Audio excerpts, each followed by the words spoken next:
It's not as if people want the truth. They don't want the truth. Fake news is one of the classic collective action problems of our era. My job is to tell the truth and hope that people believe it. I don't think fake news is the cause of the problem to democracy. I think that the proliferation of fake news is one of the most important symptoms of a decline in sort of shared values and a shared sense of truth. The information environment and trust environment for different media is eroding quickly and needs to be corrected. It will get much, much worse very quickly if we don't do something.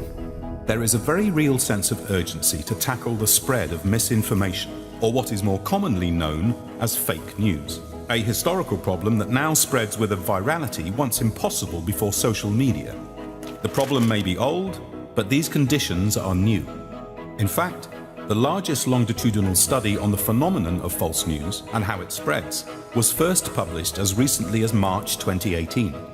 After poring over millions of tweets written over the course of 10 years, researchers from MIT concluded that falsehood diffused significantly farther, faster, deeper, and more broadly than the truth. A couple of months earlier, political scientists from Dartmouth College, Princeton University, and the University of Exeter released equally troubling findings. Through analysing the browsing history of thousands of Americans in the run-up to the 2016 election, they discovered that 1 in 4 citizens had seen at least one false story. As these patterns begin to emerge, measuring the actual scale and impact of fake news remains elusive, and we seem nowhere closer to solving the problem itself. Part of that difficulty stems from the very fact that there is little consensus on what fake news means. I think first we have to define fake news because we have two competing definitions that emerged over the course of 2016 as I was covering the election. At USA Today and at the USA Today Network, I actually instituted a rule not to use the phrase fake news. It's not news. What it is false information or propaganda. There was a very real phenomenon of purported news that was completely fabricated, particularly hoaxes. And that's not a new phenomenon. Anybody who's seen Snopes.com knows that urban legends and rumors that flatter people's biases have existed for as long as we've had human nature. But the internet and social media have given them a new platform, a new altitude, a new ability to spread. That said, the meme, fake news, as applied to any legitimate news outlet by people who don't like what the news outlet is reporting, that is obviously a major challenge for news organizations. In January 2018, the European Commission called upon a group of 39 experts, including staffers from Twitter, Facebook and Google, to provide recommendations on how governments and tech companies could best address the spread of fake news. In March, this high-level group released a report calling for greater transparency on the part of social platforms, while stressing the importance of self-regulation. But much like the problem itself, they're just beginning to untangle its root causes and caution against applying simplistic solutions. What responsibility, if any, do these technology firms have in addressing the dissemination of misinformation on their platforms? The media environment that all of our minds are plugged into, and not just the social media environment, but just the way that technology is steering the thoughts, feelings, and beliefs of 2 billion people every day. For our digital and social firms, they like to position themselves as more like a telephone wire where they don't control the content.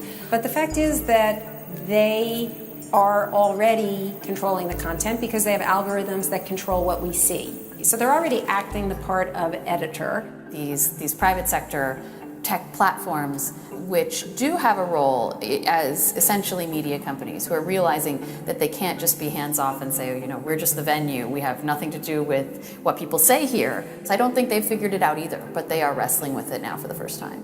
People are not going to stop using social media for news.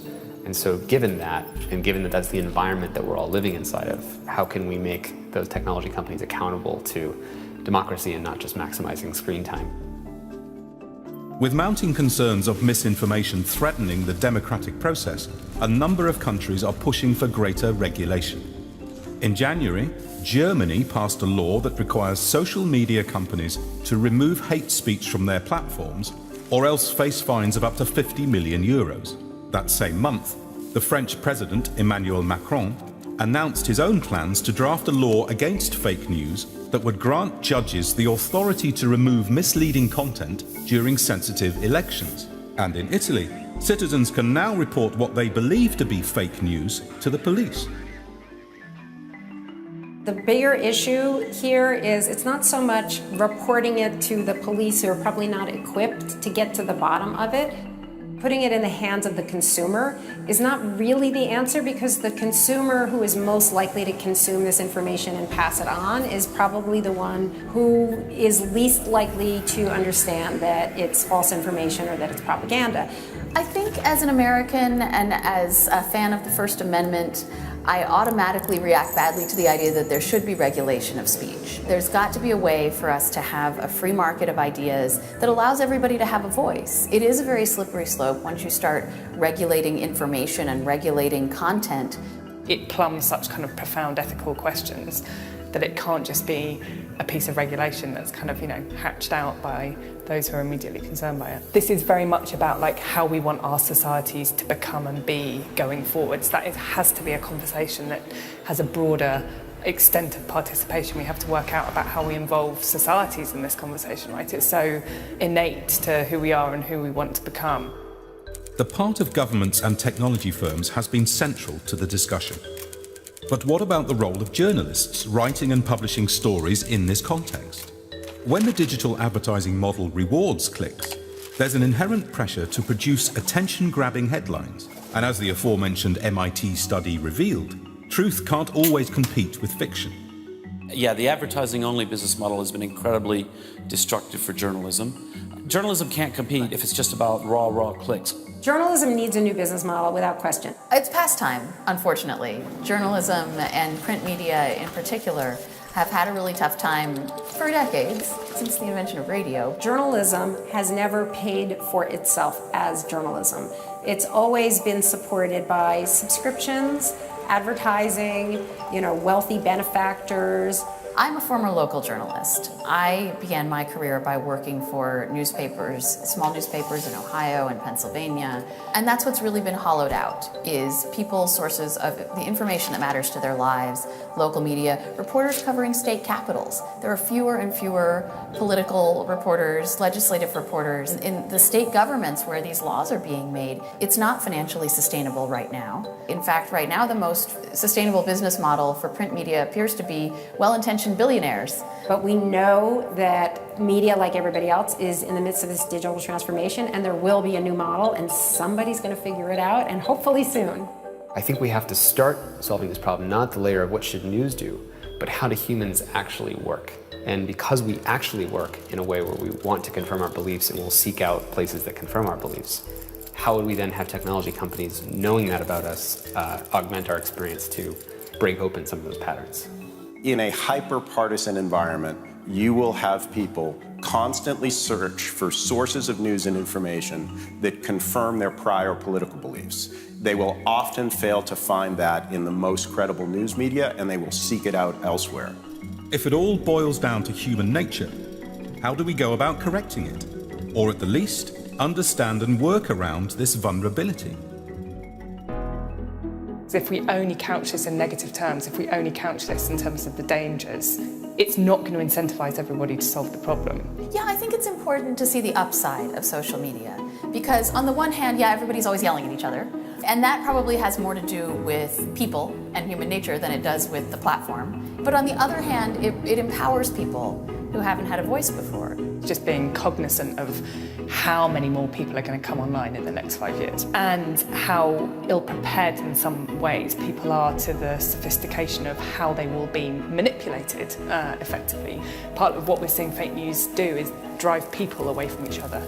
You're a libertarian activist or a member of a minority group, or sadly a member of the alt-right. The Nazis can find each other too and gain strength in numbers. You start on one video about, NASA astronauts and you go down flat Earth route and you're in this total wormhole only because these algorithms are trying to maximize how much time we spend.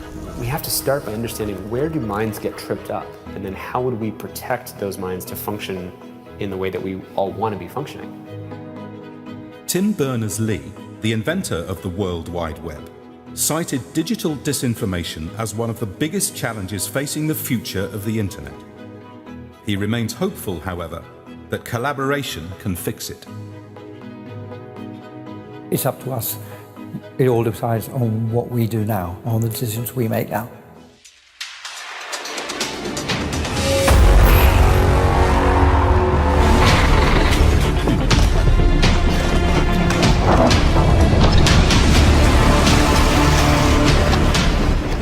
We are anonymous.